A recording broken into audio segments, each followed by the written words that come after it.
Hello there, welcome to the Community Broadband Bits podcast, brought to you by the Institute for Local Self-Reliance. This is Lisa Gonzalez. This is our 22nd episode, and we take you to Danville, Virginia. Many of you know that Danville is known as a community broadband success story. Danville has evolved from a fading tobacco and textile town to a vibrant high-tech hub thanks to their broadband infrastructure. Christopher talks with Jason Gray, Broadband Network Manager for Danville, the city's next-generation network. The two spoke at the Community Fiber Networks Conference in Danville on November 8th and 9th. Chris and Jason have a few moments to discuss the details of what the network has done for the community. Here are Chris and Jason. Jason Gray, thank you so much for joining me for the Community Broadband Bits podcast. We're here at a conference that I think you actually helped set up, right? That's correct. Why don't you tell us a little bit about this conference and what's going on first? It's a regional conference that Broadband Communities is organized with the city of Danville, Virginia. We've been organizing it for 6 months now. It's their first economic development conference of a series of conferences. Great. And why do they come to Danville? What's Danville like? The story of Danville piqued their interest. Not only our fiber optic network, our open access fiber optic network, but the story of Danville being a tobacco and textile town that has lost those industries and is now trying to transform into a new industry and a new city. Great, and this is my second time to Danville. It's in southern Virginia, really close to the North Carolina border, toward the center of the state, east-west wise. And so let's talk a little bit about the network. Danville's got its own municipal utility, and how did the network start? Danville does have its own utility. We're the only utility in Virginia that does electric, water, gas, wastewater, and telecommunications. But the network got started in 2004, servicing our own needs, schools and governments, which help start revenue. The schools are separate from the government, so we generate what they call E-rate revenue. Many of your followers online and on this podcast are probably familiar with E-rate and USAC, but they help generate revenue for the network in order to build out to reach commercial and now residential customers. The E-rate, you have to bid for that constantly, right? That's not a guarantee. That is not a guarantee. It's an annual process. We do it every March, and it's not only with the Danville City Schools. There's a county that we serve right outside Danville, Pittsylvania County, that we also serve. They have several schools that we connect that never had fiber until we connected them. But it is an annual process, a competitive process with any provider that wants to bid on those contracts. You built out to the schools first, and then you started connecting some of the businesses. And what happened then? 2006, for 2 years, we built the network in 2004, connect our own buildings and schools. So for 2 years, we were up and running. Everything's fine. And in 2006, we said, why don't we branch out? We overbuilt our fiber capacity. We have extra strands, extra capacity. So we decided to start a small pilot, 10 to 15 businesses, a variety of businesses, from medical to private schools. But in 2007, we officially started opening it up for any business in our Danville utility service territory. And so you provide service to the schools, where you're effectively the ISP serving the schools, but that's not how it works with the businesses, right? That's correct. Since we're an open access provider, we bring in or try to market service providers to join our network to offer their own services, to keep us out of competing with the incumbents, which in our case are Verizon and Comcast. But and Verizon and Comcast are also welcome to join our network and utilize our infrastructure. But it's just an easier business model for us instead of being a retail provider. Can you tell us a little bit about the service provider that's operating on your network presently? Gamewood is offering service on our network. It's a Gamewood Technology Group. You can log on to their website. Their business and residential services are, their URL is fiberflexmedia.com. But they started out as a wireless provider, and have evolved to a full service provider. But they're from Danville and now branched out into other counties and cities in Southside Virginia. But they've been with us since the beginning and have been on the network ever since 2007. Oh, you said that you're actively recruiting additional service providers, and in one of your earlier when you were speaking to all the guests, all the attendees at the conference, you said that it's difficult to get multiple service providers on a network early on in the network. Can you tell us more about that? It is very difficult in an open access environment to have multiple providers when you only connecting a few hundred customers. We've passed several, probably a little over 1,000 customers, including our residential customers, but we've only connected a few hundred. But in order to really get the attention and be attractive to service providers that are not from the area, not from the Danville area, we really need to pass at least 3,000 and have a good portion of those customers connected in order to be attractive to service providers that are not from this area. In a conversation earlier, we were talking about the networks that are here aside from in Danville, before in Danville. So we have Comcast and Verizon, but neither one of them has really made investment in Danville a priority.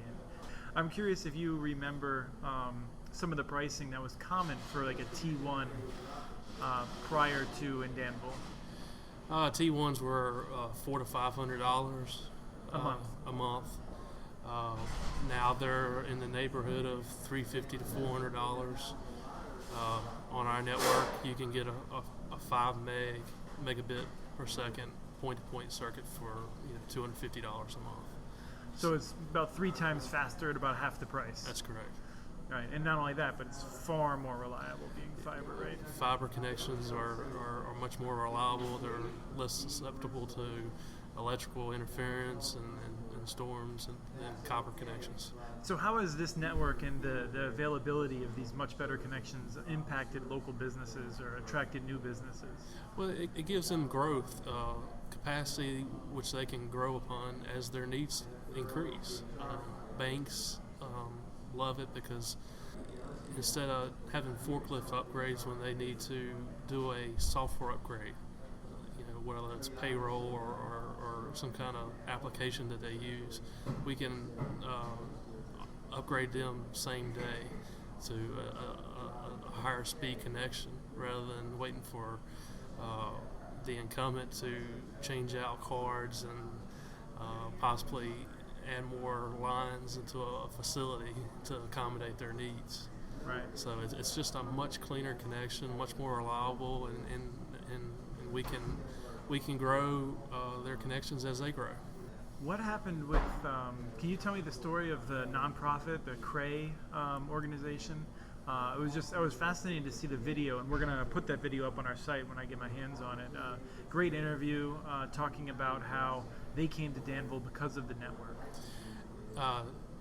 Noblus is a nonprofit company, and they house a supercomputer, a CRAE supercomputer in Danville. It's the first supercomputer housed outside of a federal laboratory or a university.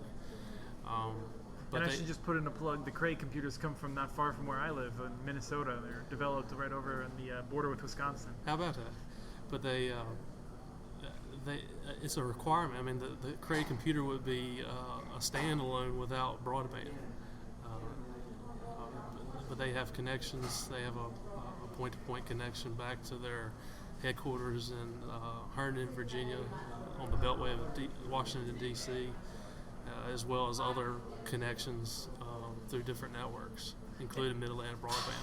And if I understand their map correctly, they have a connection point-to-point between their Danville facility and this place that's right on the Beltway with D.C., but their internet connection comes from the Danville branch. And so the Danville offers them better connectivity than they can get in D.C., is what I'm guessing.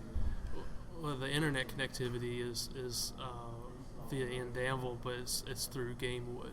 Right. That's what I meant to say. Was that they didn't go with Verizon or whoever's Right. up there in D.C.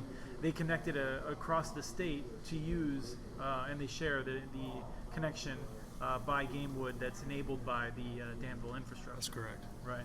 It's a fascinating story. So for a long time, you focused on businesses. What have some of the other public benefits been aside from just new jobs? Yeah, I mean, for our own uses, the city's uses, we have fully utilized the network in every way possible that we can afford, for one thing. But utility-wise, I mean, we're reading every meter via Danville, even though it comes via a licensed frequency to a tower. That tower has fiber at the base of the tower, and all that metering traffic comes across our fiber optic network.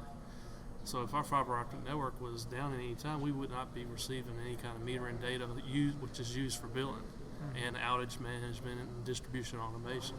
I mean, it's part of our smart grid program. The fiber optic network is crucial to our utility department, not only to electric but also water and gas. I mean, people think smart grid, but in our case, it's more than just electric. It also reads water and gas meters as well. So this is a great network. How much does it cost the taxpayers? The Danville network has never cost the taxpayers a single penny. The network was funded by a $2.5 million loan from the Electric Fund, which is a division within Danville Utilities. But that $2.5 million loan was paid back with 6% interest in 3 years. And that's about the time we started offering fiber to the business services in 2007. So we paid back the loan and then have just used revenue that we've generated every year to expand, and we'll continue that model. We have never gone out for, we've gone out for stimulus grants, which we were unsuccessful. We've never gone out for loans. We can go out for loans, but we just don't want to go back and go out and pay that interest and incur that debt. And how much do you contribute to the general fund from the revenues of the telecom operations? We, every year since 2005, I believe, and maybe 2006, we've contributed $300,000 towards the general fund. And granted, that's not an extreme large amount of money compared to electric or water and gas, who contribute several $1 million. $1.5 million or almost $2 million in the community. But it's well worth spent on the general fund. It's money that they can use towards other projects. So now we have the final phase, which has been started. You're starting to deliver service to residents. Can you tell us about the pilot project? We started deploying fiber in a university community. Averett University is a large university in Danville. They have satellite campuses all around Virginia, Washington, D.C., Richmond, Norfolk, Roanoke, as well as international campuses. But there's the community that surrounds the university in Danville, which is about 1,200 homes. We're going to extend fiber down each and every street and then extend drops to the houses as they sign up for services. So far we've passed, I think the last numbers I saw were about 800 homes of those 1,200. So we've passed 800 homes out of 1,200, and we plan to pass the other 400 by spring of 2013. And that's all been paid for out of the operating net revenues? Revenue from the schools, revenue from business connections, no Danville taxpayer money or utility electric money. And do you have a sense of when you would be able to expand the pilot project? Is that on the horizon? We have already submitted our next neighborhood, which is another neighborhood across town, which is about 250 homes, which will start July of 2013. That's in next year's budget and will have to be approved, of course, by City Council as for 2000. That'll be part of our 2014 budget, but don't see problems there. But we'll keep the same business plan of about 1,000, 1,200 homes each year. As revenue grows, that number will grow as well. Is there anything else that we need to know about Danville? Well, we are a fiber-connected community, and we will hopefully get fiber connected to every home within 10 to 12 years, hopefully sooner, depending on revenue. Excellent. Thank you so much for joining us on the show. Thank you for having me. That was Christopher talking with Jason Gray of Danville. We provide a link to the Danville website on muninetworks.org so you can learn more about the network. We also encourage you to visit muninetworks.org, where we've covered Danville extensively. Follow the Danville tag for stories dating all the way back to 2009. If you have any questions or comments, please send us a note. Email us at podcast@muninetworks.org. Our handle on Twitter is @CommunityNets.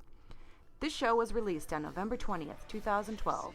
Thanks to the Mojo Monkeys for the music, licensed using Creative Commons. The song is called Bodacious.